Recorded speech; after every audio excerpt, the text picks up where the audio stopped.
जी अस्सलाम वालेकुम। कैफेट आज के लेक्चर का आगाज़ करते हैं। लेक्चर नंबर जी हमारा 101A। चैप्टर चल रहा है हमारा आईटी वाला, इंफॉर्मेशन टेक्नोलॉजी, और इसके प्रैक्टिस क्वेश्चन को आज हम डिस्कस करेंगे।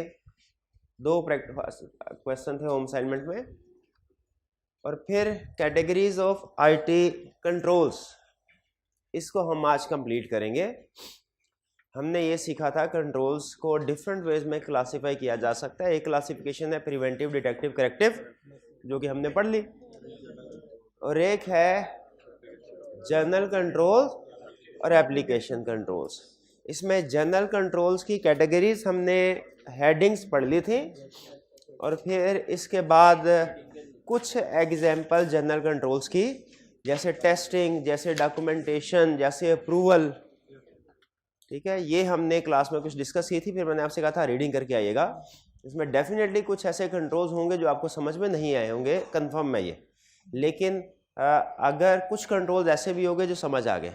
मुझे बताइए कलेक्टिवली, अगर मैं जनरल कंट्रोल की जितने भी एग्जाम्पल्स हैं, देखिए दो अल्फाज है, दोनों में फ़र्क रखना है।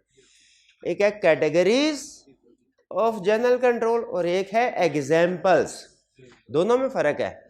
एग्जाम्पल से मुराद वो स्पेसिफिक एग्जाम्पल्स हैं, ठीक है, और कैटेगरी हेडिंग, ठीक है, इनमें फ़र्क रखिएगा। एग्जाम में अगर कैटेगरीज पूछे हम कैटेगरीज बताएंगे, अगर एग्जाम में एग्जाम्पल्स पूछे एग्जाम्पल्स बताएंगे। क्लास में कितने ऐसे स्टूडेंट्स हैं जिन्होंने जनरल कंट्रोल्स की सारी एग्जाम्पल्स पढ़ के आए हैं, रीडिंग करके, सिर्फ रीडिंग की बात कर रहा हूँ। और कितने ऐसे स्टूडेंट्स हैं जिनको मोर देन 50% एग्जाम्पल्स समझ आ गई हैं क्या है, मोर देन 50%। शाबाश, मेजॉरिटी ऑफ स्टूडेंट्स को 50% से ज़्यादा। चलिए, लेकिन बहरहाल डिस्कस करेंगे। प्रीवियस लेक्चर में से एग्जाम्पल्स के अलावा कोई क्वेश्चन पूछना चाहते हो तो पूछ लें। वैसे सबसे अहम चीज़ कल के लेक्चर में हमने एग्जाम्पल्स ही की थी, लेकिन इसके अलावा अगर कोई भी क्वेश्चन पूछना चाहते हो पूछ लीजिए। अच्छा, अब वन बाय वन मैं क्या करूँगा, बल्कि पहले ऐसे करते हैं, क्वेश्चंस को कर लेते हैं, इस बार कंसेप्ट की तरफ चलते हैं। पहले क्वेश्चन 1 कह रहे classify the following controls as preventive, detective और corrective controls, give very brief reasons to justify your answers. दो चीजें पूछ रहा है। एक आपसे पूछ रहा है मुझे बताओ क्लासिफिकेशन प्रिवेंटिव है, डिटेक्टिव है कि करेक्टिव है, और दूसरा उसकी रीजन। अच्छा, रीजंस में आपने यूनिवर्सल अप्रोच, यानी वो जो निंजा अप्रोच होती है, वो अडॉप्ट नहीं करनी इसमें। वो क्या है, this is preventive control because it prevents error, this is detective control because it detects error, this is corrective control because it corrects error. ऐसे नहीं, उसको स्पेसिफिक एग्जांपल्स देनी है उस कंट्रोल के लिहाज से, जिससे पता चले कि ये कैसे इस्तेमाल होता है। जैसे वो मैट्रिक में होता है ना, बाजू का तो वो क्वेश्चन आया करता था मैट्रिक में कि इन अल्फाज को सेंटेंसेस में इस्तेमाल करें, तो कुछ स्टूडेंट्स उधर भी निंजा अप्रोच लगाते थे। उसने जी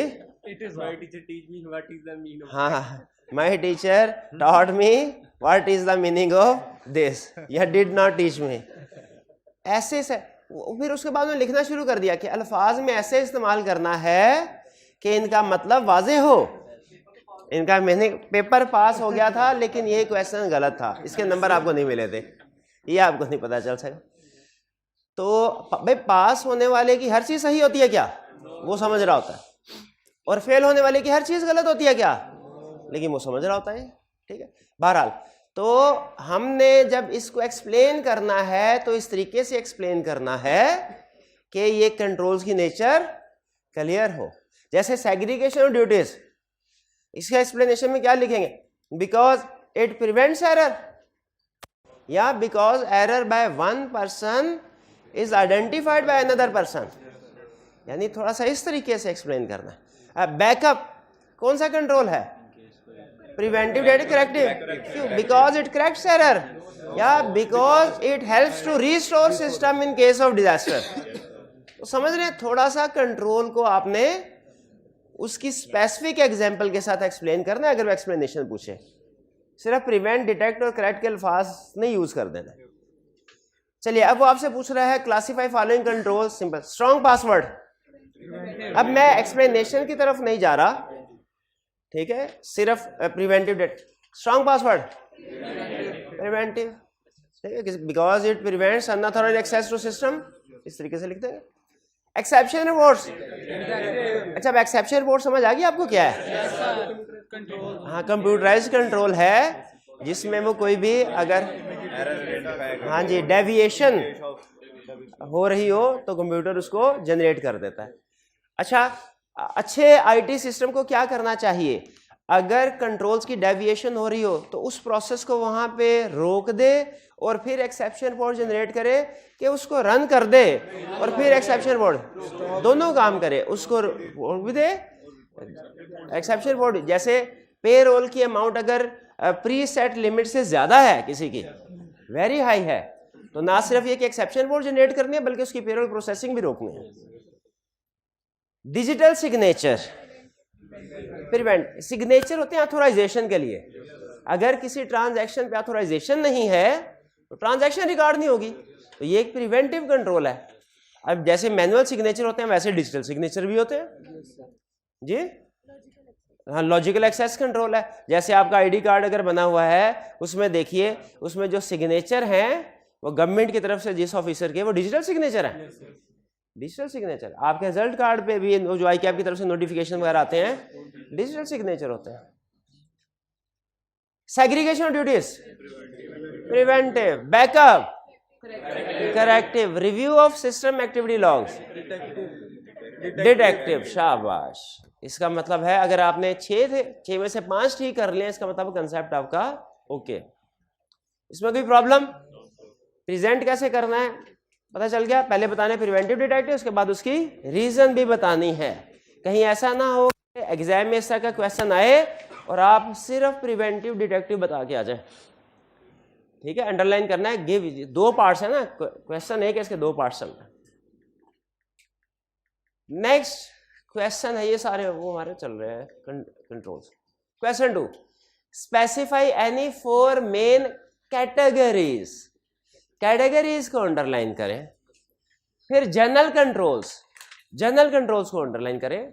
और 4 तो आपको पता चल ही गया, ये भी कीवर्ड है हमारा, 4 को भी अंडरलाइन कर दें, ठीक है। 4 उसने पूछा है तो कितनी कैटेगरीज बतानी चाहिए? 4 बता दे, एक आधी टाइम हो तो एक्स्ट्रा बता दे, कोई हर्ज नहीं, एक्स्ट्रा में कोई हर्ज नहीं। चलिए, category is general control that an auditor would expect to find in a computer based information system. क्या क्वेश्चन की रिक्वायरमेंट से पता चल गया आपको किस चैप्टर में से क्वेश्चन है? क्या पूछ रहा है? एग्जाम्पल्स लिखनी है कि सिर्फ कैटेगरीज? कैटेगरीज सिर्फ के कैटेगरीज के साथ एग्जाम्पल भी? सिर्फ कैटेगरीज लिखनी है, 4 कैटेगरी, इसका मतलब एक कैटेगरी के 1 नंबर हो गए। याद है आपको कैटेगरीज? पूछ लो कैटेगरीज किसी वो मेरे भाई कॉर्नर वाले भाई जी, बताइए मेरे भाई। Categories of IT general controls, application control नहीं, वो तो बहुत आसान है। Input control, processing control, output control, master file control. Application तो बहुत आसान है, वो नहीं पूछ रहा, मैं तो जनरल कंट्रोल पूछ रहा हूं। जनरल कंट्रोल की कैटेगरीज क्या है? अभी लेक्चर नहीं लिया, कब लेंगे लेक्चर? अब भी नहीं लेना, आखिरी महीना शुरू हो गया है, ऐसे ही है ना। अभी भी लेक्चर नहीं लिया भाई ने जी। भाईजान, categories of IT general control, controls over development and acquisition of IT system जी। Document, controls over documentation and testing of changes to program, और prevention and detection of unauthorized changes to program. इन दोनों में पता है ना, एक हमने की है किसी और ने। Access controls, continuity of operation एक रह गया, यूज करेक्ट वर्जन, शाबाश। अच्छा मुझे बताइए, 4 नंबर है, सिर्फ हेडिंग लिख दूं कि उसके नीचे जो ऑब्जेक्टिव की एक्सप्लेनेशन एक लाइन की थी, सिर्फ हेडिंग लिख दो बस ठीक है। लेकिन अगर यही क्वेश्चन वो 6 मार्क्स के साथ कहता ब्रीफली डिस्क्राइब, वो ऑब्जेक्टिव याद है नीचे, वो बेसिकली ऑब्जेक्टिव इस कंट्रोल की एक्सप्लेनेशन है, इसकी एक्सप्लेनेशन है। अगर मार्क्स ज्यादा हो तो फिर आपने उसकी एक्सप्लेनेशन यानी ऑब्जेक्टिव भी देना है उसका, और एक दो एग्जांपल्स भी फिट कर देनी है, ठीक है। एग्जांपल्स ना भी करें, फिर अगर मार्क्स ज्यादा हो एक्सप्लेन तो आप करेंगे। क्लियर? ये हमारे क्वेश्चन थे। अब आते हैं वापस। अब हम करेंगे क्या, मैं 1 बाय 1 आपको हर कैटेगरी बोलूंगा, उस कैटेगरी में आपको जो कंट्रोल समझ नहीं आया वो आपने पूछना है, बल्कि एक एक करके आप लोग सारी पूछना, आपकी आदत मुझे पता है, मैं खुद ही एक्सप्लेन कर देता हूं। Development and acquisition of ITs, मकसद क्या है? मकसद इसका ये है to ensure computer based information system and applications are developed या acquired in consistency with entity के मकसद के मुताबिक पाया करें, ठीक है जी। एग्जांपल्स क्या है? Use of appropriate IT standards for design, documenting, testing, training, approval of new. कह रहा है आपने ये आगे जो भी एक्टिविटी करनी है ना, इन एक्टिविटीज के लिए एक स्टैंडर्ड अडॉप्ट करना है, स्टैंडर्डाइज अप्रोच होनी चाहिए जिसमें चेकलिस्ट बनी होती है। ऐसे नहीं कि जो याद आया वो काम कर लिया। ट्रेनिंग याद, बाकायदा स्टैंडर्ड और सेलेक्ट करें, स्टैंडर्डाइज अप्रोच के मुताबिक काम करें, ठीक है। आईटी स्टैंडर्ड्स में लिखा होता है कि आपने जब किसी आईटी सिस्टम को एक्वायर करना है किन चीजों को ध्यान में रखना है। तो कह रहा है आईटी, ये तो अच्छी बात है स्टैंडर्डाइज अप्रोच अडॉप्ट करना। There should be segregation of duty. अच्छा, सेग्रीगेशन ऑफ ड्यूटीज को अंडरलाइन करें। आईटी सिस्टम में सेग्रीगेशन ऑफ ड्यूटी से मुराद होती है दो लोगों का अलग अलग होना, डेवलपर और यूजर। डेवलपर को हम प्रोग्रामर भी कहते हैं, ठीक है, डेवलपर को हम प्रोग्रामर भी कहते हैं। तो कहता है डेवलपर और यूजर्स को अलग अलग होना चाहिए। यहां पे उससे between designer of the system and tester of the system, tester कह ले या यूजर कह ले, यूजर जाहिर है टेस्टिंग यूजर ही करता है। इसकी रीजन ये है, अगर यूजर ही डेवलपर होगा तो वो जब चाहे खुद ही चेंजेस कर लेगा, ठीक है। अगर तो आपने सेल्स एप्लीकेशन इंस्टॉल की बिल जनरेट करने के लिए, उसमें जो यूजर है वो जब स्कैन करता है किसी प्रोडक्ट को, उसकी डिस्क्रिप्शन और प्राइस ऑटोमेटिकली आ जाती है और क्वांटिटी भी आ जाती है।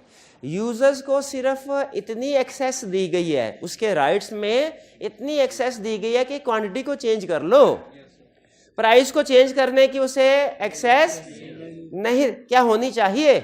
सेल्स सिस्टम में यही तो पड़ा है, जो आपका सेल्स ऑर्डर वाला है उस प्राइस रेट डिस्काउंट वगैरह की उसके पास अथॉरिटी नहीं होनी चाहिए। लेकिन अगर उस यूजर ने खुद ही सिस्टम बनाया है, वो खुद तो जब चाहे उसको सिस्टम में प्रोग्राम चेंज कर सकता है। पेरोल वाले ने खुद ही अगर पेरोल एप्लीकेशन बनाई है, वो जब चाहे अपने पेरोल रेट्स को चेंज कर सकता है। या फार्मूला, बाकी सबका फार्मूला होगा मल्टीप्लाई करो इस फिगर को 1 से, अपने कॉलम में लिख देंगे मल्टीप्लाई करो 1.25 से, ठीक है। जब बहुत से एम्प्लॉइज होते हैं और पता चल जाए कंप्यूटर से कैलकुलेशन निकली है, कौन चेक कर? क्या कंप्यूटर गलती कर सकता है? अगर उसके प्रोग्रामिंग में गलती की गई है तो बिल्कुल गलती कर सकता है। तो समझ, सेग्रीगेशन ड्यूटी का कंसेप्ट समझ आ गया? आईटी सिस्टम में जहां कहीं सेग्रीगेशन ड्यूटी का लफ्ज आएगा, इससे क्या मुराद है कि प्रोग्रामर और यूजर अलग अलग होने चाहिए। यूजर को प्रोग्रामिंग स्किल्स आई, आपको पता चला बड़ा बहुत ही एफिशिएंट बंदा है, खुद भी सिस्टम को चेंज कर लेता है, बस गया।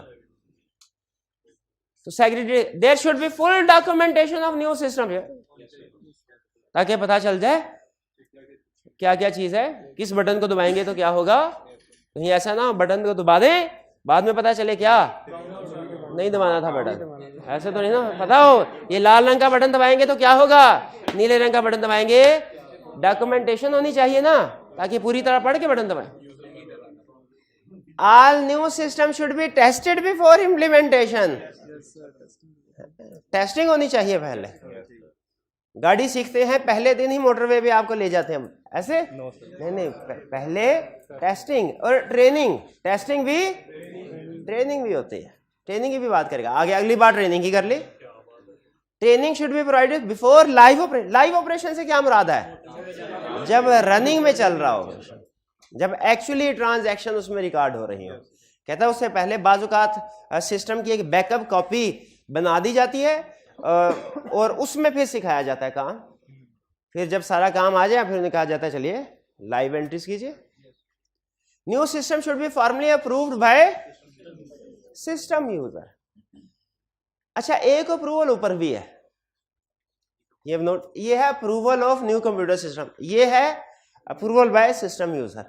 दोनों में वो कंपनी मैनेजमेंट लेवल पे है कि हाँ जी मिलियंस ऑफ डॉलर का आईटी सिस्टम एक्वायर कर लें, ऊपर वाली अप्रूवल इससे थी है। और नीचे जो यूजर की तरफ से अप्रूवल दी जा रही है ना, वो क्या है कि हाँ जी मेरी तरफ से अप्रूवल है, सिस्टम को लाइव कर दें, मैं एक्सपर्ट हो गया हूं इस सिस्टम में, मुझे चलाना आ गया। ये सारे कंट्रोल्स है हमारे development and acquisition of IT system. Clear? इसमें कोई प्रॉब्लम? No sir. आगे चलते हैं फिर। Documentation and testing of changes to program. अच्छा, बाज औकात एग्जाम में कैटेगरी मेंशन कर देता है, बाज औकात कैटेगरी की बजाय ऑब्जेक्टिव वाली लाइन दे देगा, ऑब्जेक्टिव वाली लाइन दे देगा और कहेगा इस ऑब्जेक्टिव को मीट करने के लिए क्या कर, ये अहम चीज याद आ गई मुझे। लाजमी नहीं कि वो हेडिंग ही दे और आपसे कहे कि इसके कंट्रोल्स बताओ। वो अगर शातिर हुआ एग्जामिनर तो क्या करेगा, वो ऑब्जेक्टिव्स दे के कहेगा। तो आपने ऑब्जेक्टिव से पहचानना होगा कि ये कौन सी कैटेगरी है। To ensure proper development, documentation, testing, training and approval of program. इसमें इस पूरे ऑब्जेक्टिव में सबसे अहम चीज क्या है जिससे कैटेगरी पता चलती है? Program changes. जरा पिछले वाले को भी देख, इसमें सबसे अहम चीज क्या थी? To ensure developed and acquired inconsistent. ठीक है, डेवलप्ड एंड एक्वायर्ड, इसको अंडरलाइन करें, ये चीज ध्यान में रखिएगा, वरना एग्जाम में फिर आप कहेंगे ये तो कैटेगरी थी नहीं कहीं पे। वो कैटेगरी नहीं, वो उसके ऑब्जेक्टिव उसने सूटेबल। अच्छा, ये चेंजेस टू, क्योंकि आपको पता है कोई भी सिस्टम जब हम बाय करते हैं ना, उसमें कोई ना कोई कस्टमाइजेशन हमने अपने सिस्टम के मुताबिक करनी होती है। हर ऑर्गेनाइजेशन सिस्टम एक जैसा नहीं होता। तो ये प्रोग्राम चेंजेस ऐसा ही है जैसा मिनी एक्विजिशन। इसकी एग्जांपल आपने ज़हन में क्या रखनी है कि हमने मिनी एक्विजिशन, या यू एग्जांपल रखनी है कि एक सिस्टम, सेल्स सिस्टम हमने बाय किया जिसमें सिर्फ कैश सेल्स की ऑप्शन थी, क्योंकि वो डिपार्टमेंटल स्टोर के लिए बनाया गया था। लेकिन हमने क्रेडिट सेल की ऑप्शन भी देनी है, क्योंकि हमारे कुछ कस्टमर कॉर्पोरेट भी होते हैं जिनको हम 30 दिन का क्रेडिट देते हैं। तो अब हमने अपने प्रोग्राम को चेंज करना होगा। अब जाहिर है प्रोग्राम को चेंज करना है तो ये ऐसे ही हो जाएगा जैसे छोड़ो कोई नया हम आप सिस्टम बाय कर रहे हैं। तो एग्जाम्पल्स ऑफ कंट्रोल्स क्या, इसमें आप देखेंगे ये आपको किस लिए इसको मिनी एक्विजिशन से रिलेट करवाया, क्योंकि कंट्रोल्स के एग्जाम्पल देखेंगे तकरीबन कमोबेश आपको वही नजर आएंगे, बल्कि पहली लाइन में ही वो ये चीज भी एम्फसाइज कर रहा है, suitable general controls over updation and amendments of program. Suitable general control कहता है जो सूटेबल जनरल कंट्रोल्स ऊपर आपने फॉलो किए थे ना सिस्टम को एक्वायर करने में, चेंज करने के लिए, क्योंकि चेंज करने में आप छोटा नया सिस्टम हासिल कर रहे हैं, उसमें चेंजेस अलग, उसमें भी जनरल कंट्रोल्स का ख्याल रखना है। फिर बता भी रहा है कौन से general controls. All programme changes should be fully document. भाई सिस्टम नया आया, उसकी डॉक्यूमेंटेशन थी, जब चेंजेस हुई उसकी डॉक्यूमेंटेशन भी रिकॉर्ड होना चाहिए कि नहीं, किसने चेंज किया, कब किया, क्यों किया, किसके कहने पे किया। Changes fully documented. Changes in programme should be tested offline before live operation. Changes भी पहले टेस्ट करनी चाहिए। फिर इसके बाद staff should be given training before they use it in live of training. ये जनरल कंट्रोल भी था, ट्रेनिंग, टेस्टिंग, अप्रूवल है, अप्रूवल कहीं, अच्छा ठीक है, हाँ। Changes in programme should be approved by approved level of management in return form. मुझे वो केस स्टडी याद आ गई, बताया था ना 3 दिन के लिए सिस्टम तबाह हो गया, तो पता चला किसी क्लर्क की ज़बानी कलामी इंस्ट्रक्शन पे आईटी वालों ने, आईटी मैनेजर ने चेंजेस कर दी थी। तो ये सारे कंट्रोल फॉलो होने चाहिए। क्लियर? अच्छा, इसमें और ये जो थर्ड वाली category prevention and detection of unauthorised changes to program and data file, क्या फर्क है?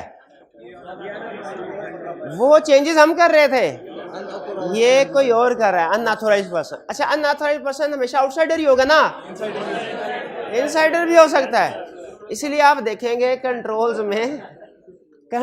में दोनों को हैंडल करने के लिए उसने, वरना बाहर का होता तो सिर्फ लॉजिकल एक्सेस कंट्रोल काफी थे, फिजिकल एक्सेस कंट्रोल का मतलब है कि employees to ensure that unauthorized person do not make changes in the program और new program are not introduced without authorization. Example, there should be segregation duty task of programmer and operator. अच्छा, ये outsider से protection के लिए है, control के insider से? Insider से, कि यूजर प्रोग्रामर नहीं होना चाहिए वरना वो खुद चेंज कर लेगा. अगर यूजर ही प्रोग्रामर है तो अनऑथराइज्ड चेंजेस का रिस्क हाई है. फिजिकल या logical access control to restrict access to authorised programmers only. हमारे सिस्टम को एक्सेस कौन कर सकता है? फिजिकल एक्सेस कंट्रोल भी अप्लाई करें, लॉजिकल एक्सेस कंट्रोल भी. फिजिकल एक्सेस और लॉजिकल एक्सेस में फर्क पता है ना? हमने एक दो का एग्जांपल भी पढ़ी थी. पासवर्ड बिल्कुल ठीक, और ताला, फेंस. उसमें एक अजीब सी भी एग्जांपल थी, वो क्या था, लैपटॉप को लॉक लगा दिया. अच्छा, लेकिन ये सच में ऐसे होता है, वो है जब आएगी एग्जांपल डिस्कस करें. Program logs should be maintained and periodic. ये लॉग्स क्या होते हैं? हिस्ट्री की, कौन सा प्रोग्राम किसने चेंज किया है, कब किया है. एक सिस्टम लॉग होता है, एक प्रोग्राम लॉग होता है, दोनों में टेक्निकली फर्क है थोड़ा. प्रोग्राम लॉग में सिर्फ प्रोग्राम में जो चेंजेस आ रही है उनकी हिस्ट्री है.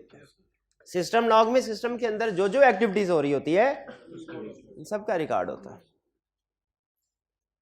ठीक है जी. और सिस्टम लॉग की वजह से ही ऑडिट ट्रेल पॉसिबल होता है. सिस्टम लॉग और audit trail inter related. Audit trail का मतलब होता है क्या है? क्या है? हाँ, रिकॉर्ड रखना कंप्लीट डॉक्यूमेंटेशन का. स्टेप नंबर 1 पे क्या डॉक्यूमेंटेशन होती है, स्टेप नंबर 2 पे क्या, 3 पे क्या. कंप्लीट ट्रेल होना चाहिए ऑडिट ट्रेल, या मिसिंग होनी चाहिए आइटम्स? कंप्लीट ट्रेल होना चाहिए. ऑडिट ट्रेल से फौरन ज़हन में आ जाए मनी ट्रेल. मनी ट्रेल क्या होता है? कहाँ से, ओरिजिन से बताइए कहाँ से पैसे आइए.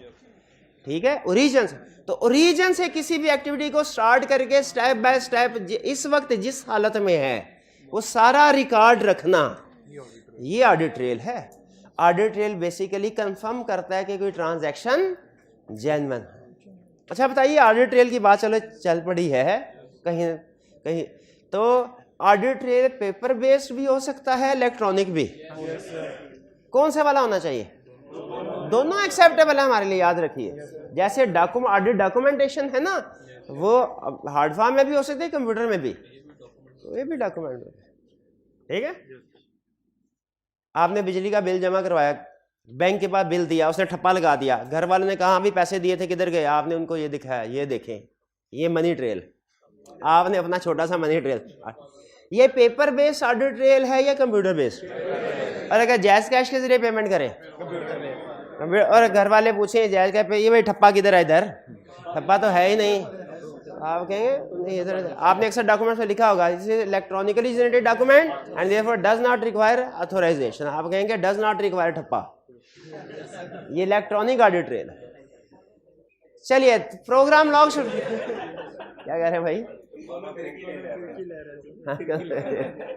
There should be virus protection and backup copies of all program, ताकि प्रोग्राम को रिस्टोर कर सके कोई.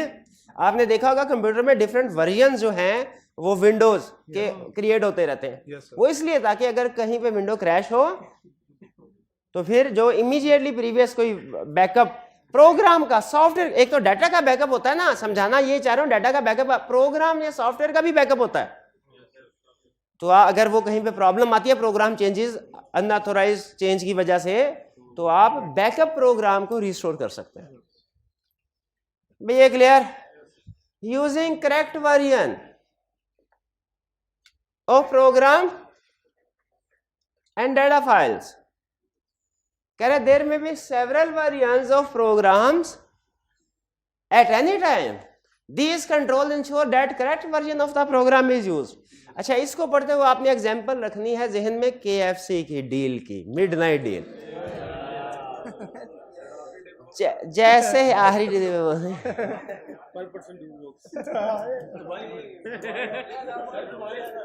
तो आप जब इमेजिन कीजिए आपके आर्टिकल्स का दूसरा महीना है, जॉब पे लेट सीटिंग चल रही है. आप तो कहते थे मैं तो 2 घंटे पढ़ के समझता था, बड़ा मैंने कमाल किया. ये तो 14 घंटे हर रोज काम करना पड़ता है. और फिर मिडनाइट पे सीनियर ने कहा बेफिक्र रहो, फर्म काम करवाती है, फर्म ख्याल भी रखती है, ख्याल भी, तुम्हारे लिए खाने का इंतजाम भी मौजूद है, और वो भी KFC से आएगा। KFC में गए, वहां पे आपने देखा होगा जैसे ही एक होता है उनका बिलिंग सिस्टम मिडनाइट से पहले, या KFC जैसे दूसरे रेस्टोरेंट्स, अब मुझे नहीं पता उनकी आजकल कोई डील चल रही है कि नहीं, हमारे ज़माने में हुआ करते थे जब हम आर्टिकल्स किया करते, अब भी होंगे। तो मिडनाइट जैसे 11:59 तक उनका रेगुलर वर्जन बिलिंग सिस्टम का चल रहा होता है, और जैसे ही मिडनाइट स्टार्ट होती है 12 बजे, उनका system automatically other version of billing system पे कन्वर्ट हो जाता है। 12 बजे के बाद जैसे ही ऑर्डर लगेगा, वो ऑटोमेटिकली उनका जो भी डील रेट है, डिस्काउंटेड रेट है, उस पर बिलिंग होगी। देखिए ऐसे ही होता है क्या, ये है वर्जन की एग्जांपल के एक ही बिलिंग सिस्टम है लेकिन डिफरेंट वर्जन यूज हो रहे हैं। इसी तरह बात कुछ ऑर्गेनाइजेशंस में पेरोल सिस्टम जो ऑटोमेटेड होता है ना, वो ऑटोमेटिकली अगर वो कैलकुलेट कर लेता है कि रेगुलर सिस्टम है, अगर रेगुलर शिफ्ट है ना, उसमें एम्प्लॉइज इन आउट करता है, उसके आवर्स को वो रेगुलर रेट से मल्टीप्लाई करेगा। लेकिन जैसे ही उनके रेगुलर आवर्स एक्सीड हो जाएंगे 5 बजे के बाद एक दूसरा वर्जन आ जाएगा जिसमें ओवर टाइम वाली ऑप्शन भी होगी। और वो तो ये different organisation different version use करती हैं। इसी तरह अगर टैक्स की कैलकुलेशन भी करनी होती है, उसके लिए सॉफ्टवेयर होते हैं। अगर तो एक पूरे टैक्स ईयर में कोई चेंज नहीं आया, एक ही वर्जन होगा प्रोग्राम का, लेकिन अगर 4-5 महीनों के बाद कोई फाइनेंस एक्ट में चेंज आ गया जिसकी वजह से कोई एग्जेम्पशन या टैक्स रेट बढ़ गया, तो डिफरेंट वर्जन। अब क्वेश्चन क्या है, क्या इस बात से एग्री करते हैं कि डिफरेंट वर्जन ऑर्गेनाइजेशन यूज करते हैं? हमने ये इंश्योर करना है कि सही वक्त पे सही वर्जन यूज हो रहा हो। यानी अगर 11:59 से पहले बिलिंग हो रही है रेस्टोरेंट में, तो वो नॉर्मल रेट पे बिलिंग, उसमें नॉर्मल वर्जन यूज हो रहा है, वर्जन 1.02 जो भी उन्होंने नाम दिया होगा।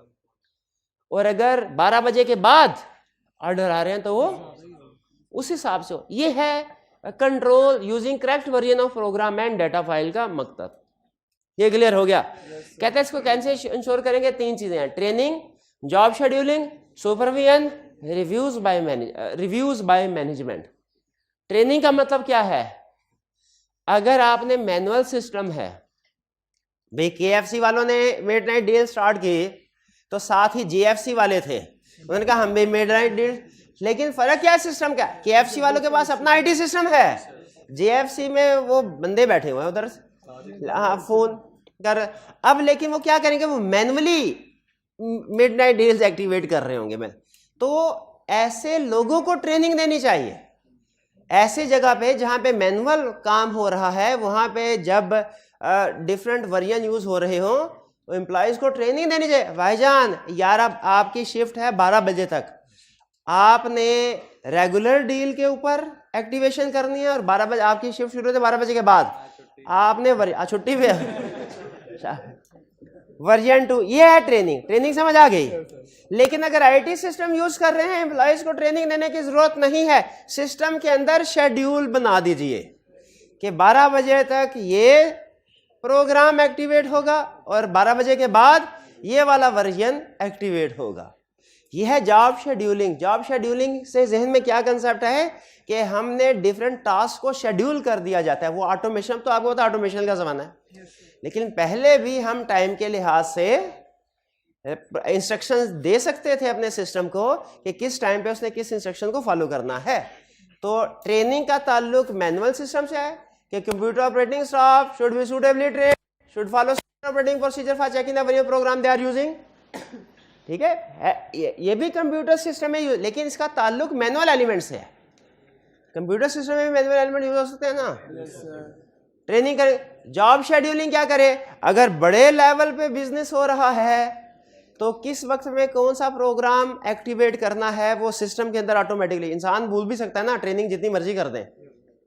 तो जॉब शेड्यूलिंग में सुपरविजन, सुपरविजन का मतलब क्या है कि रेस्टोरेंट में का मैनेजर मौजूद हो वहां पे, वक्तन फक्तन आधे घंटे बाद चक्कर लगाता रहे कि 12 बजे से पहले वाले जितने भी बिल हैं वो रेगुलर प्रोग्राम पे रिकॉर्ड, और 12 बजे के बाद दूसरी डील पे। यह सुपरविजन होती है साथ साथ, और रिव्यू कब होता है एंड मंथ एंड पे सारे महीने की इनवाइसेस को ले आए। अब इनवाइस के ऊपर टाइम भी लिखा होता है, तो अगर आप मंथ एंड के ऊपर इनवाइसेस का टाइम देख रहे होंगे सही प्रोग्राम का वर्जन चला कि नहीं चला, वो रिव्यू होगा। और साथ साथ देख रहे होंगे सुपरविजन। भाई ये यूजिंग करेक्ट वर्जन समझ आ गया। ट्रेनिंग किसकी एम्प्लॉय स्टाफ की जो यूज कर रहे हैं। फिर इसके बाद job scheduling, large scale operations जब होंगे तब आप ऑटोमेटिकली बिल्ड इन इंस्ट्रक्शन दे देते हैं किस टाइम पे कौन सा वर्जन यूज करना है। फिर उसके बाद सुपरविजन और रिव्यू। क्लियर? आगे चलते हैं। नेक्स्ट वो कह रहा है जी access controls to prevent unauthorized. ये सबसे आसान कंट्रोल, 5th और 6th सबसे आसान है। एक्सेस कंट्रोल्स कौन से हैं? जो अनऑथराइज्ड एक्सेस को रिस्ट्रिक्ट करते हैं हमारे रिसोर्सेज, टेंजिबल पे भी कोई एक्सेस ना करे, इंटेंजिबल पे। इसमें फिजिकल एक्सेस कंट्रोल है, इसमें कोई प्रॉब्लम। लॉगेबल ब्रीफ केस, अगर आप किसी ऐसी जगह पे जाएं जहां पे जो पब्लिक प्लेस है और वहां पे कंप्यूटर्स को रखना पड़ता है, लैपटॉप को रखना पड़ता है, वहां पे संभाल के रखना पड़ता है क्योंकि मूवेबल आइटम है ना, आसानी से चोरी हो सकती है। तो अगर आप किसी, 2 एग्जांपल्स मेरे जहन में आ रही हैं फौरी तौर पे, किसी इंटरनेट कंपनी में कनेक्शन लेने के लिए बाजू का जाए ना, उन्होंने सीटिंग रखी होती है और वहाँ पे लैपटॉप भी होता है कि आप हमारे नेट की स्पीड टेस्ट कर सकते हैं इधर, ठीक है, टेस्टिंग कर सकते हैं। तो वहाँ पे भी उन्होंने लैपटॉप को लॉक किया होता है, ठीक है, वो कुछ इस तरह का अरेंजमेंट किया होता है ब्रीफ केस के साथ, वो सॉरी ब्रीफ केस नहीं, ये लॉकेबल वायर्ड लॉक होता है उसके जरिए से। और अगर आप किसी हॉस्पिटल में जाएं तो वहाँ पे इमरजेंसी डिपार्टमेंट में अगर आप देखें, सारे पेशेंट्स का डाटा उन्होंने कंप्यूटर पे मेंटेन, पुराने ज़माने में फाइल, अब भी फाइल्स मेंटेन होती है, लेकिन कुछ हॉस्पिटल्स में अगर आप देखेंगे इत्तेफाक हुआ हो तो जो रिकॉर्ड होता है वो कंप्यूटर बेस्ड मेंटेन कर रहे होते हैं। अब वहाँ चूँकि इमरजेंसी डिपार्टमेंट में कोई भी आ जा सकता है, तो इसीलिए उन्होंने उसको लॉक किया होता है ताकि कोई इसको चोरी ना कर सके। जी और कोई क्वेश्चन? और कोई क्वेश्चन नहीं? चलिए। अच्छा, अलार्म और सीसीटीवी कैमरा, कुछ स्टूडेंट्स ये कहते हैं सर ये लॉजिकल एक्सेस कंट्रोल है, आपको तो उसमें प्रॉब्लम नहीं है कोई? हाँ, क्योंकि फिजिकल एंट्री को ही ये प्रिवेंट या डिटेक्ट करते हैं। Logical access control and its examples, इसमें कोई प्रॉब्लम? User name, password. अच्छा, ये सेकंड वाला बहुत अहम है और अक्सर ऑर्गेनाइजेशन में सेकंड वाला कंट्रोल वीक होता है कि जो एम्प्लॉइज जॉब से निकाला उसका अकाउंट डिलीट करना भूल गए, उसने घर जाते ही सबसे पहले ये काम किया, सारा डाटा सारा डिलीट करना, ये लो कर लो जो करना। और बाज़ औक़ात लोग इतने गुस्से में होते हैं कि ये काम करते हैं। इसीलिए अगर किसी को आपने फोर्सफुली फारिग कराना है तो पहले उसके अकाउंट को डिसेबल करें, उसके बाद। भाई इसमें और कोई problem? Ensure continuity of operation. Continuity of operation का मकसद क्या है?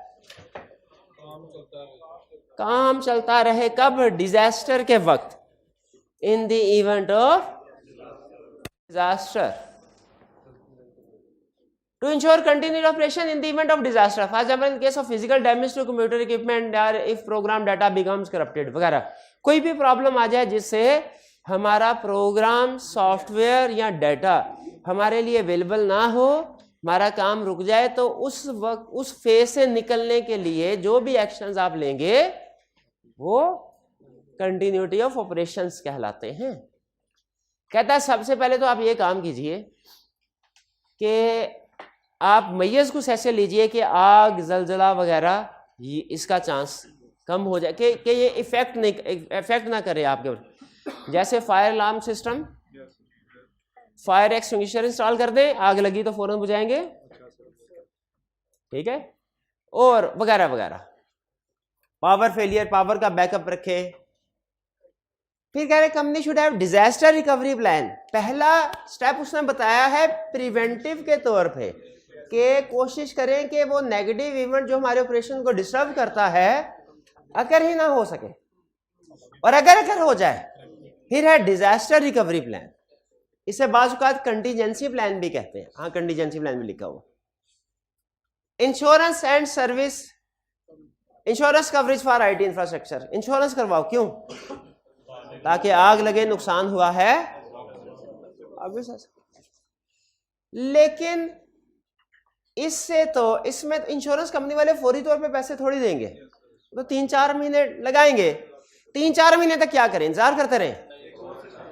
कह रहा है आप किसी दूसरे सॉफ्टवेयर कंपनीज के साथ एग्रीमेंट कर लें कि जब आपको जरूरत पड़ेगी तो वो आर्जी तौर पे आपको अपना आईटी सिस्टम या सॉफ्टवेयर इस्तेमाल करने की इजाजत देंगे। ये डिफरेंट सॉफ्टवेयर कंपनीज भी हो सकती हैं, इवन ये कंपेटिटर कंपनीज भी हो सकती है। कुछ कंपेटिटर कंपनी का भी आपस में एग्रीमेंट होता है, जैसे खासतौर पर ये टेलीकॉम सेक्टर वाली कंपनीज है ना, वह अगर दहशत गर्द ने हमारे टर्मिनल को डिस्ट्रॉय कर दिया तो उस एरिया में हम अपनी ट्रैफिक को आपके सिस्टम ट्रांसमिशन लाइंस पे शिफ्ट कर देंगे और जितनी स्पेयर कैपेसिटी हम आपकी यूज कर रहे होंगे उतना हमसे रेंट ले लीजिएगा उतने अरसे के लिए, जब तक रिकवरी नहीं होती। एग्रीमेंट इस तरह के। तो दूसरा एग्रीमेंट, दूसरे में क्या कह रहे हैं, maintenance service agreements with software company to provide technical support in the event of operating difficulties. इसमें दोनों चीजें आ जाती हैं। एक रूटीन नेचर में कोई प्रॉब्लम आए उसको ठीक करने के लिए भी सॉफ्टवेयर कंपनी के साथ एग्रीमेंट आ गया, और अगर कोई डिजास्टर हुआ उस सूरत में भी आपके पास बैकअप प्लान मौजूद होगा। अच्छा चलिए, इसमें तो हार्डवेयर की रिकवरी हो गई। ये तीसरी एग्जांपल वो यही कह रहा है कि दूसरी एंटिटीज के साथ एग्रीमेंट कर लें जो आपकी फॉर एग्जांपल उसी इंडस्ट्री के अंदर अदर कंपनीज ऑपरेट कर रहे हैं। ठीक है, ये है सर्विस लेवल एग्रीमेंट, ये है कंपेटिटर्स के साथ या अदर कंपनीज के साथ। अच्छा, इसमें हार्डवेयर तो रिकवर हो गया, सॉफ्टवेयर कैसे होगा? Backup copies of all programme and data file should be stored. और याद रखिएगा, बैकअप सिर्फ डाटा का नहीं, प्रोग्राम फाइल्स का भी, सॉफ्टवेयर का भी हो सकता है। ठीक है जी, ये थे हमारे आईटी जनरल कंट्रोल्स। क्लियर हुए? कोई किसी कंट्रोल में प्रॉब्लम याद कर लेंगे? कोई मुश्किल? तो इसमें सबसे मुश्किल कंट्रोल कौन सा लगा आपको? एग्जाम्पल बताइए। सारे ठीक थे, समझ आ जाए तो सारा आसान है, ना समझ आए तो मुश्किल है। चलिए, अब ये तो थे जनरल कंट्रोल। एप्लीकेशन कंट्रोल्स, एक कंट्रोल के अलावा सारा आसान है। एक कंट्रोल है चेक डिजिट। अगर उसकी कैलकुलेशन की तरफ जाए ना, तो हालांकि ऑडिट में ना कभी टेस्ट हुई ना कभी होगी, मेरी असेसमेंट ये है, लेकिन आईगैप का कुछ पता नहीं है, कहा नहीं जा सकता, इसलिए वो करेंगे तो सही हम। लेकिन वो मैं आज नहीं आपको करवा रहा, वो कल आप मुझसे पूछेगा सर चेक डिजिट की कैलकुलेशन भी करवा दें, ताकि आसान काम रखें ना आज। नहीं ऐसे नहीं करवाते मुझे, फुटकाना थोड़ी है ना। अच्छा, एक चीज में रखिए, दुनिया का कोई भी एप्लीकेशन है ना, एप्लीकेशन जैसे आपके मोबाइल में, उस दिन गेम की एग्जांपल दी थी मैंने, ठीक है, बल्कि हम एक वो कंप्यूटर फॉर्म की एग्जांपल लेते हैं। हमने गूगल फॉर्म के जरिए से अकाउंट क्रिएट करना है, तो कोई भी एप्लीकेशन हो, गूगल ने इस काम के लिए कोई ना कोई प्रोग्राम सॉफ्टवेयर बिल्ड किया होगा, जो कि कस्टमर का डाटा है तो देखो कि क्या इसी ईमेल आईडी से एग्जिस्टिंग कोई और ईमेल आईडी तो नहीं बनी हुई, क्या इसमें एज 18 साल से कम तो नहीं है, 18 साल से कम है तो पेरेंट की परमिशन के साथ अकाउंट बनेगा, ठीक है। और इस तरह की दूसरी चीजें तो उसके लिए कुछ ना कुछ हमें इनपुट करना पड़ता है डाटा, फिर कुछ बैक एंड पे प्रोसेसिंग होती है, और फिर आउटपुट में या तो हमें बता देगा कि जब सारा फॉर्म हम फिल कर चुकेंगे, हम सबमिट फॉर्म पे क्लिक करेंगे, उसके बाद या तो एरर दे देगा या अकाउंट क्रिएट हो जाएगा आउटपुट पे। और बैक एंड पे, लेकिन इस सिस्टम की, किसी भी सिस्टम के बैक एंड पे एक मास्टर फाइल या स्टैंडिंग डाटा भी मौजूद होता है, जैसे आज तक जितने भी ईमेल अकाउंट्स क्रिएट हुए हैं सबका डाटा, क्योंकि इनपुट या प्रोसेसिंग के दौरान उसकी भी जरूरत पड़ सकती है। जैसे हॉटमेल वो ईमेल वाले ये देखते हैं कि क्या सिमिलर आईडी के साथ एग्जिस्टिंग कोई रजिस्टर्ड तो नहीं ईमेल। तो किसी भी एप्लीकेशन में 4 एप्लीकेशन किसको कहते हैं? किसी भी जिसे हम नॉर्मल ऑडिट में एरिया कहते हैं ना, सेल्स का एरिया, परचेज का एरिया, उससे ऑडिट की लैंग्वेज में एप्लीकेशन कहते हैं। आप अपनी आईटी वाली लैंग्वेज में उसको कहते हैं ऐप। इससे मुराद कुछ गेम्स होती हैं या कुछ सॉफ्टवेयर इस तरह के छोटे मोटे होते हैं। लेकिन हम ऑडिटर जब एप्लीकेशन का वर्ड यूज करते हैं जैसे वो हमने एग्जांपल पहले डिपार्टमेंटल स्टोर पे जो बिलिंग काउंटर पे बंदा बैठा हुआ बिल जनरेट कर रहा है, उसकी एग्जांपल अगर ले, वो एक सेल्स एप्लीकेशन रन कर रहा है। इस सेल एप्लीकेशन में क्या होता है, 3 स्टेप्स हैं और 4th में एक मास्टर फाइल स्टैंडिंग डाटा है जिसमें कुछ डाटा मेंटेन है जो कि इस एप्लीकेशन में इस्तेमाल होता है। अब एप्लीकेशन के 3 फेजेस हैं, इनपुट, प्रोसेसिंग और आउट। हर सिस्टम के 3 फेज होते हैं। तो कोई भी एप्लीकेशन होगी, याद रखें इसके 3 फेजेस होंगे, इनपुट, प्रोसेसिंग और आउटपुट। लेकिन इन फेजेस में कहीं ना कहीं कोई अदर डाटा भी इस्तेमाल हो रहा होगा जो कंपनी ने कहीं पे स्टोर किया है। इस अदर डाटा को कहते हैं master file and standing data. Clear जी? अच्छा, अब एक से मैं सारी फेजेस आपको पहले एक्सप्लेन करना चाहता हूँ। पहले, हालांकि हमारे सिलेबस में इतना डिटेल नहीं है, लेकिन फिर भी बिलिंग क्लर्क वाला बैठा है। स्टेप नंबर 1, कस्टमर सेलेक्ट कर रहा है चीजें डिपार्टमेंटल स्टोर में। देख रहे हैं, ये कौन सा फेज है? ये कोई फेज नहीं है, इसमें अभी सिस्टम एक्टिविटी स्टार्ट ही नहीं हुई।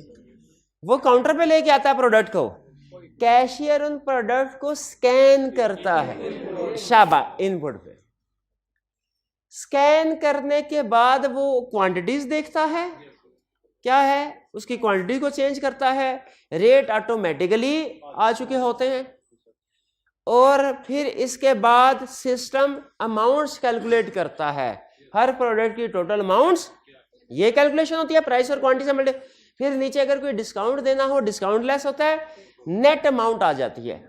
यहां तक नेट अमाउंट की कैलकुलेशन तक कौन सा, ये प्रोसेसिंग फेज है। और जैसे ही ऑपरेटर आपसे पूछे, सर 6,250 रुपये बिल बना है, ओके कर दूं? आप कहते हैं कर दें, कर दें। तो उसके बाद ये निकाले, चले सर 4,950 रुपये बिल हो गया, अब कर दें।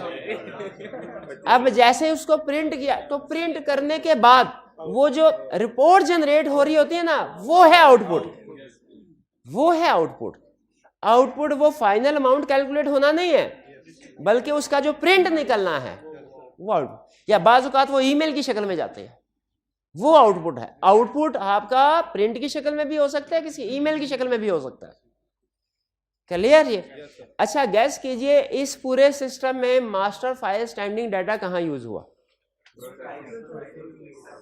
जब उसने स्कैन किया, सही गैस कर लिया आपने, स्कैन किया तो वो तो डब्बे डब्बे से बने होते हैं। इसके बैकएंड पे उस सिस्टम को कैसे पता चलता है ये प्रोडक्ट कौन सी है और इसका रेट क्या है? मास्टर फाइल स्टैंडिंग डाटा में सर्च करता है कि इस बारकोड वाली आइटम का आगे नाम क्या लिखा है और उसका रेट क्या है। तो बेसिकली जो नाम और रेट पिक किया जाता है वो हमारे बिल के ऊपर आता है। वो कहाँ से आता है? Master file and standing data से। 4 फेज क्लियर हो गए? एक और एग्जांपल से जल्दी, क्योंकि हमें जल्दी कोई नहीं है। कंसेप्ट कंप्रोमाइज, टाइम जितना मर्जी लगे, कंसेप्ट लेक्चर से 1-2 आगे भी कोई प्रॉब्लम, कंसेप्ट होंगे नहीं वैसे। अगली एग्जांपल, पेरोल एप्लीकेशन है। कौन सी एप्लीकेशन? इसमें टोटल कितने फेजेस होंगे? 4। पेरोल एप्लीकेशन के टोटल 4। कौन कौन से? Input, processing, output, master file and standing data. Activity मैं बताता जाऊंगा, फेज आप बताएंगे। नंबर 1, पेरोल ऑपरेटर ने जो वो कौन सा कार्ड होता था जो सुपरवाइजर बनाता था? टाइम कार्ड, टाइम शीट से नंबर ऑफ आवर्स और एम्प्लॉइज के नेम लिए ह्यूमन रिसोर्स डिपार्टमेंट से और उनके नंबर ऑफ आवर्स लिए टाइम शीट से और वो एंटर किए। ये क्या है? Input control. ठीक है। फिर इसके बाद पेरोल एप्लीकेशन में जो हर एम्प्लॉय का अपॉइंटमेंट लेटर में स्टैंडर्ड रेट एग्री हुआ था, ये ह्यूमन रिसोर्स डिपार्टमेंट के डाटाबेस है, उसमें से हर एम्प्लॉय को स्कैन करके आवर्स वर्कड उसने पंच किए थे, लेकिन जो स्टैंडर्ड रेट है वो सिस्टम ने वो ह्यूमन रिसोर्स डिपार्टमेंट के डेटाबेस से एक्सट्रैक्ट करके हर एम्प्लॉय के आगे रेलिवेंट आवर्ली रेट लिख दिया। ये master file and standing data है। फिर इसके बाद इन दोनों को मल्टीप्लाई किया गया, जो अलाउंसेस देने थे अलाउंस दिए गए, जो टैक्स डिडक्ट करना था टैक्स डिडक्ट किया गया, और नेट पे की कैलकुलेशन हो गई, ये प्रोसेसिंग। और फिर इसके बाद जितने भी नेट पे की हर एम्प्लॉय की सैलरी शीट अलग अलग और इकट्ठी एक समरी, ये प्रिंट होके ईमेल के तौर पे चली गई, ये आउटपुट हो गई। शाबाश, आउटपुट। ये जो रिपोर्ट्स जनरेट होना होता है सिस्टम में से, और ये हार्ड फॉर्म में भी हो सकते हैं सॉफ्ट फॉर्म। तो क्लियर हो गया। पहले हमारे सिलेबस में चारों फेजेस के कंट्रोल्स थे, अब उसने सिर्फ इनपुट के कंट्रोल्स रखे हैं कि इंश्योर, क्योंकि इनपुट सही तो बाकी की एक्टिविटी नॉर्मली सिस्टम खुद कर लेता है। यूजर्स के लिए, यूजर एंड से अगर आप देखें ना, तो जो सबसे ज्यादा अहम फेज है वो इनपुट ही है। तो इनपुट के कंट्रोल्स हम पढ़ने जा रहे हैं। थीम समझ आ गया आपको सारा? तो देखिए, categories of IT general controls, sorry application control 4 हैं। कौन कौन सी कैटेगरीज है? इनपुट कंट्रोल्स, प्रोसेसिंग, आउटपुट और master file and standing data. Control of processing का, इनपुट का क्या ऑब्जेक्टिव है? That input data is authorised and valid. Input controls को हम डाटा वैलिडेशन कंट्रोल्स भी कहते हैं। कंट्रोल्स ऑफ प्रोसेसिंग का मकसद क्या है? To ensure that correct number of transaction has been processed and they have all been fully accurately processed. ये सारा रटे वाला। Output, ensure that output reports electronic हो या पेपर और distributed to authorised person only. Output is not lost and privacy is not violated. का मतलब क्या है? कि इधर के एम्प्लॉइज की सैलरी उधर ना हो, उधर के एम्प्लॉइज की उधर जा रही हो। ये ठीक है। एक सिस्टम आपको बताता हूं, आपने इसमें वीकनेस ढूंढनी है। हम जब ऑडिट कर रहे होते हैं ना, तो एक एक वर्किंग पेपर हमारा बड़ा कॉन्फिडेंशियल होता है, कॉन्फिडेंशियल डाटा होता है ना, और हम नॉर्मली क्लाइंट की प्रेमिसेस पे काम कर रहे होते हैं। तो क्लाइंट के कुछ लोग ना इधर उधर आके देखते रहते हैं, कोई इन्फॉर्मेशन हाथ लग जाए, क्या प्रॉफिट कितना है। तो हम क्या करते हैं, हमने जो भी पेपर प्रिंट करके कुछ डिस्कार्ड भी हो जाते हैं ना, डिस्कार्ड डॉक्यूमेंट्स पे भी अहम इंफॉर्मेशन होती है, ये ध्यान में रखिएगा। तो हम क्या करते हैं, जो डिस्कार्ड डॉक्यूमेंट्स हैं वो सारे इकट्ठे किए, बोरी में बंद किया, और शाम को जो एम्प्लॉय था ऑर्गेनाइजेशन का, उसे कहा भाई इसको खुद जाके डिस्पोज करके आना। वीकनेस है एम्प्लॉय, शाबाश, इनडायरेक्ट हो गया। देखा, हालांकि ये कंफर्मेशन नहीं है, आइटम को खुद डिस्ट्रॉय करना चाहिए, बिल्कुल खुद डिस्ट्रॉय। और इसके लिए हम उसको खुद उसकी कटिंग करके, अब ऐसी आदत पड़ गई है कि बाज़ औक़ात किसी के सामने ऐसे करें ना, वो मुशकूक नजर दे, पागल हो गया कि ये पेज है ना, पेज इसको फाड़ना है। तो बस आदत फॉर्म से चीज सीखे ना, मैं बताया था पर्सनालिटी का हिस्सा बन जाए। इसको फाड़ा, ऐसे फाड़ा, फिर जो मिक्स किया, मिक्स करने के बाद उसके 3 हिस्से किए, एक इस वाले डस्टबिन में, एक उस वाले डस्टबिन में। अब आपको से देखने वाला यही कहेगा ना, पागल है ये, बाहर के इधर ही फेंक दे। लेकिन अगर उस पेज के ऊपर कॉन्फिडेंशियल इंफॉर्मेशन नहीं है, जैसे मर्जी उसको कोई प्रॉब्लम नहीं, लेकिन अगर कॉन्फिडेंशियल इंफॉर्मेशन है, आपने इस तरीके से उसको डिस्ट्रॉय करना है। बाकायदा वो श्रेडर्स मिलते हैं उसको डिस्ट्रॉय करने के लिए, ठीक। तो इसीलिए देखें यहाँ पे वो क्या कह रहा है, privacy is not violated, confidential information है। आप कैसे कंट्रोल हो कि आउटपुट किसी अनऑथराइज्ड पर्सन तक ना जाए।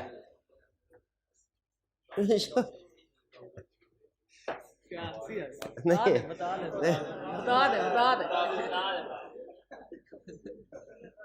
एक दफा फ्रंट डेस्क पे जो लोग होते हैं, स्टूडेंट्स को इन्फॉर्मेशन दे रहे होते हैं ना, लोग तो इन्फॉर्मेशन दे रहे थे। इन्फॉर्मेशन दे के बच्चे ने कहा, अच्छा सर जी ये इन्फॉर्मेशन, चले ठीक है ये मैं अपने पास रख लूँ। कहा रख लो। तो चलते चलते वैसे ही मुझे किसी टीए ने बताया, सर मैंने वो पेज देखा, उसके दूसरी तरफ किसी टीचर की सैलरी शीट थी। तो कौन सा कंट्रोल हुआ? वो एक साइड पे प्रिंट निकाला होगा ना। अरे कंट्रोल्स ओवर कौन सा कंट्रोल वायलेट हुआ? Controls over output. बहरहाल नहीं मेरी salary. To ensure that data held on master file and standing file is accurate and complete, कि डाटा जो मास्टर फाइल एक्यूरेट है, कंप्लीट है। भाई ऐसा ना हो आपके साथ भी वैसा ही हो जैसा मेरे साथ हुआ।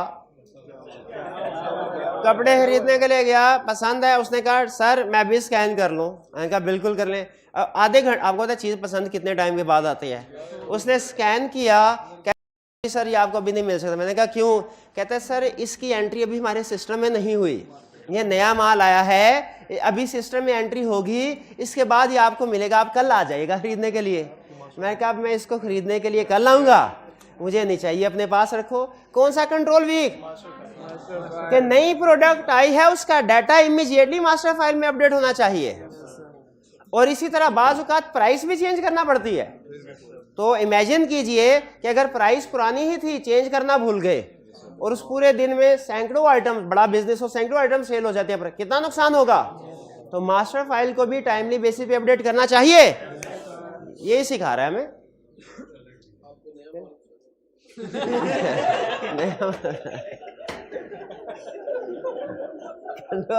Processing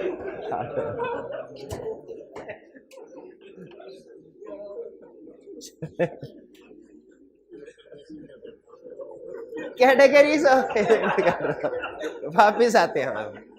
categories of input control. Input control की कैटेगरी क्या है? एग्जाम्पल्स बहुत सिंपल हैं सिवाय एक के, वो मैं आज नहीं कल समझाऊंगा। चेक डिजिट वाले, ठीक है, वो आज नहीं कल। इनपुट कंट्रोल देखिए, जितने भी कंट्रोल हम पढ़ने जा रहे हैं इनका मकसद सबका एक, अल्टीमेट पर्पस एक होगा। फंक्शनिंग डिफरेंट होगी, अल्टीमेट पर्पस सबका एक होगा। क्या? जो डाटा इनपुट किया जा रहा है वो ठीक है, अगर वो डाटा गलत है तो फौरन आइडेंटिफाई हो जाए, पकड़े। पहला है लिमिट टेस्ट या लिमिट चेक। इसका मतलब क्या है? लिमिट लगा दीजिए ताकि जैसे ही जो डाटा एंटर कर रहे हैं उस लिमिट से कम हो, एक्सेप्शन रिपोर्ट जनरेट हो जाए। जैसे वो एग्जांपल पड़ी थी इन्वेंट्री सिस्टम एप्लीकेशन में, उसमें लोअर लिमिट थी और अपर लिमिट किधर थी? सेल्स एप्लीकेशन में। तो ये लिमिट टेस्ट रेंजेस के जो डाटा है वो एक सर्टेन लिमिट से कम ना हो या सर्टेन लिमिट से ज्यादा ना हो। रेंज टेस्ट या रीजनेबल टेस्ट भी यही इंश्योर करता है, लेकिन फर्क क्या है दोनों में? रेंज टेस्ट बोथ एंड्स पे काम करता है, बोथ लिमिट, अपर और लोअर दोनों पे, और जो लिमिट है वो सिर्फ अपर या लोअर। सीक्वेंस चेक क्या करता है कि सारी डॉक्यूमेंट्स न्यूमेरिकली सीक्वेंस में जनरेट हो रही हो। अगर सीक्वेंस से हट के कोई नंबर आता है सिस्टम उसी वक्त उसको एरर दे देगा। जैसे फर्ज कीजिए सेल इनवॉइसेस आज सारे दिन की रिकॉर्ड हुई, जब रिकॉर्ड हो गई उसके बाद सिस्टम एक दफा स्कैन करेगा और कहेगा 40, 41, 42, 43, उसके बाद 45 है, 44 मिसिंग है। अगर सिस्टम के अंदर ये सीक्वेंस टेस्ट कंट्रोल बिल्ड किया गया होगा ना, फिर वो स्कैन करके आपको बताएगा। अगर सीक्वेंस चेक बिल्ड नहीं किया हुआ नहीं पता। तो सीक्वेंस टेस्ट का मकसद क्या है? ये इंश्योर करना कि जितनी भी एंट्रीज है सिस्टम में वो न्यूमेरिकल सीक्वेंस, जहां न्यूमेरिकल सीक्वेंस ब्रेक होगा इसका मतलब है ट्रांजैक्शन मिसिंग है। सीक्वेंस टेस्ट समझ आ गया, लिमिट टेस्ट समझ आ गया, ये सारे आसान है सिवाय चेक डिजिट के। पढ़ते जब नाम से ही पता चल जाता है। एग्जिस्टेंस टेस्ट के डाटा जो आप एंटर कर रहे हैं हमारी मास्टर फाइल में एग्जिस्ट करता है कि नहीं? बाज़ औक़ात एग्जिस्ट करना चाहिए, बाज़ औक़ात एग्जिस्ट नहीं करना चाहिए, ठीक है।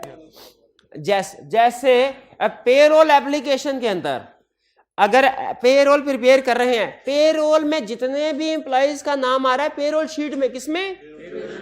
वो सारे के सारे ह्यूमन रिसोर्स डिपार्टमेंट की फाइल में एग्जिस्ट करने चाहिए कि नहीं? और अगर आपने एग्जिस्टेंस चेक एक्टिवेट किया है, उसने एग्जिस्ट करके कहा सर ये दो नाम है पेरोल शीट में आ रहे हैं, मास्टर फाइल में नहीं एग्जिस्ट कर रहे, तो इसका मतलब क्या है? ये फेक है, पेरोल वाले ने खुद ऐड किए।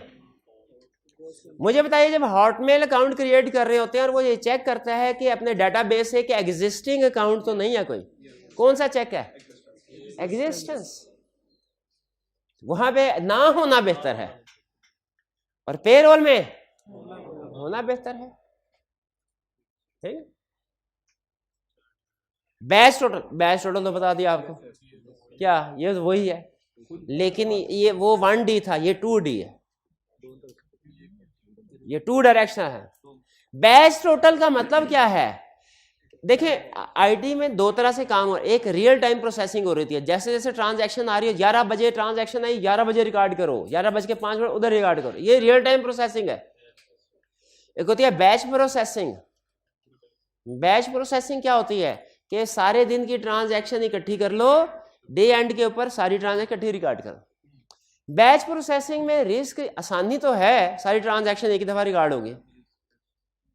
बैच प्रोसेसिंग में लेकिन रिस्क भी है, क्या कि जब आप 20-25 ट्रांजैक्शन इकट्ठी रिकॉर्ड कर रहे होंगे, मे भी एक आधी मिस हो जाए।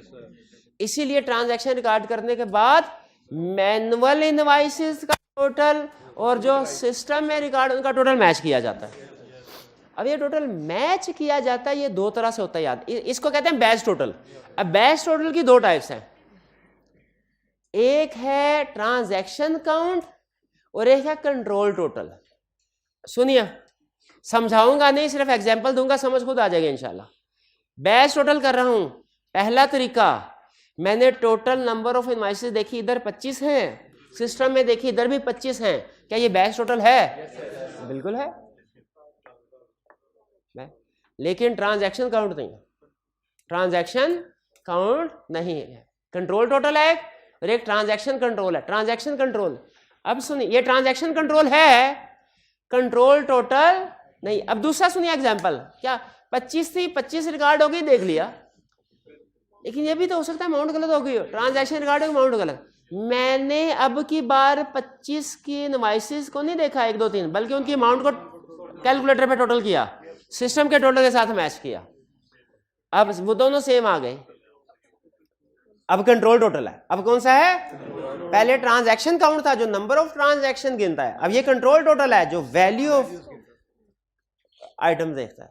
गैस कीजिए दोनों में से बेहतर कौन सा? दोनों ही बेहतर हैं, डिपेंड करता है आप किस तरह। लेकिन कंट्रोल टोटल, अगर अमाउंट्स, क्योंकि कुछ डॉक्यूमेंट्स में अमाउंट्स इन्वॉल्व होती हैं, कुछ डॉक्यूमेंट्स में इन्वॉल्व नहीं होती, वो आप सिस्टम के लिहाज से। कंप्लीटनेस चेक कि सारा फॉर्म फिल हो गया कि नहीं। फील्ड पहले पढ़ा है नहीं, एग्जिस्टेंस पढ़ा है, कंप्लीटनेस नहीं पढ़ा कि कोई फील्ड अगर ब्लैंक रह जाए आगे प्रोसेस ना करो। कंप्लीट। डुप्लीकेट चेक, नाम से जाहिर है, डबल ना हो, डबल ना।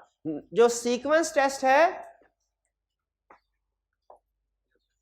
ये चेक करेगा कि ओमिट ना हो कोई, जरा सोचे ना, घर जाके आपको पता चलेगा। और डुप्लीकेट चेक करेगा डबल ना हो जाए रिकॉर्ड।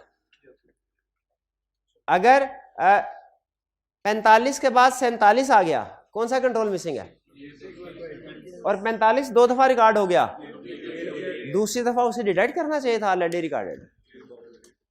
क्लियर? चेक डिजिट में अभी नहीं समझा रहा, इसको एक न्यूमेरिक एग्जांपल से आपको समझाना है, वो कल समझा। क्लियर? ये नहीं, ये सारे इनपुट कंट्रोल्स हैं और ये input controls by nature normally detective preventive होते हैं, या कुछ इनमें से डिटेक्टिव भी हो सकते हैं। ये ज्यादातर प्रिवेंटिव है, ये इंश्योर करते हैं इनपुट कंट्रोल्स प्रिवेंटिव के ट्रांजैक्शन जो है गलत ट्रांजैक्शन इनपुट ना हो। लेकिन में से कुछ कंट्रोल्स की नेचर डिटेक्टिव की भी है। अच्छा, बल्कि इससे अच्छा सवाल पूछा, इससे याद आ गया, आपने अभी तक सिर्फ ये याद किया, एक है आई कैप ना 2 वे में टेस्टिंग करता है, एक है हेडिंग देके एग्जांपल पूछ ली, एक है एग्जांपल देके हेडिंग पूछ ली। प्रिवेंटिव डिटेक्टिव में उसे आपने देखा, उसने एग्जांपल देके हेडिंग पूछ ली। यहां पे भी वो हो सकता है आपसे हेडिंग देके एग्जांपल पूछे, और मैं भी इसी तरह एग्जांपल देके पूछे, बताओ ये जनरल कंट्रोल है क्या एप्लीकेशन कंट्रोल है? आपने कहा ये तो बहुत आसान। फिर कहेगा अच्छा तो ये बताओ अगर जनरल कंट्रोल है तो कौन सी कैटेगरी है? वो भी आसान है, पक्का। चले देखते हैं ये असाइनमेंट देखते हैं, करते हैं। असाइनमेंट करेंगे आज की? अच्छा, इसमें ना छोटी छोटी हल्की आंच की केस स्टडी भी है, लेकिन बहुत आसान है। मैं सच में आसान है, सिर्फ मोटिवेट करने के लिए नहीं कर रहा, आपको पता जो मुश्किल होता है बता दिया करता मुश्किल है, ठीक है।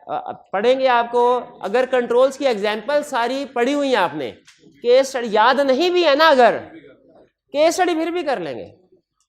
केस स्टडी का ये प्लस पॉइंट होता है, कंसेप्ट अगर याद नहीं भी है ना, पढ़ रहे होते हैं याद आ जाता है ये इन्वॉल्व था कौन सा कंसेप्ट। चलिए अब हम करते हैं 10 मिनट की ब्रेक, इसमें आप भी चाय पी ले, मैं भी चाय पी लेता हूँ, फिर इसके बाद कंट्रोल। नहीं आप अपने का आखिरी लेक्चर में मनोरंजन का इंतजाम किया जाएगा। लेक्चर का ये हिस्सा यहाँ पे ख़त्म करते हैं हम। अल्लाह हाफिज़।